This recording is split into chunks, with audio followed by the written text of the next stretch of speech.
I've been using the iPhone 13 Pro for about a week now, and I have to say, this phone is really good. I already have a video that I did with my first impressions when I unboxed this phone. But in this video, I just want to share what my experience was like after using this phone for a couple of days and what the new features were like for me. Straight off the bat, the first thing that I really noticed was the screen. And I think 120 Hz was long overdue for Apple. And I think paired with brightness that's up to 1000 nits, this is a really good phone, especially in a country like Namibia where we have a lot of sun, like bright, real African sun. You'll still be able to see your screen really well. Another thing that I quickly noticed is battery life. I already mentioned in my first impressions video of the iPhone 13 Pro that they have ProMotion displays which can go from 120 Hz down to 10 Hz if the screen doesn't need the higher refresh rate, which saves a lot of battery. But they've also included bigger batteries from the old iPhones from last year. I still actually haven't charged this phone since yesterday. I charged it at 8 a.m. and right now it's 8:50 the next day. So exactly 24 hours later, and I still have 34%. This is gonna be different for different people. I know yesterday I didn't do a lot. I did, however, have 8 hours of screen time.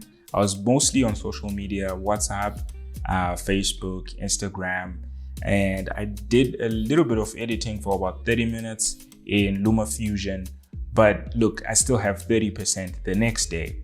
This is gonna be different, again, for different scenarios. The other day I had 8 hours of screen time, but I was using more of the camera app.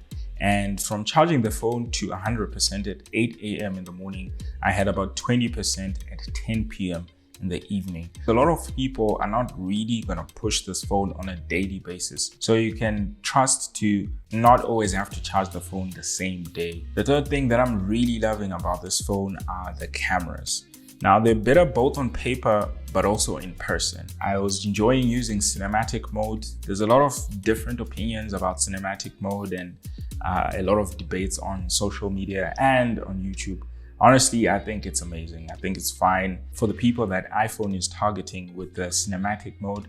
They're really gonna be enjoying this first version of it. Of course, they're gonna improve it with time. They're gonna improve it with better hardware on the next iPhones. You're easily tempted to go to it when you're recording, even though it's capped at 1080p. You're easily tempted to start recording your video in cinematic mode because it's just that good. Apart from that, honestly, this phone is just well built, almost like the iPhone 12 in terms of design. The notch is slightly smaller and the phone itself is slightly heavier. I honestly think this is worth your money if you were to buy it. Shout out to iStore again for allowing me to take this phone and do some reviews on it and just use it on my daily as my personal phone to see how well this phone performs, and I have to say it really performs. If you're considering buying this phone, maybe upgrading from an 11 or 10 or even iPhone 7, this is gonna be worth the upgrade. If you have an iPhone 12 Pro,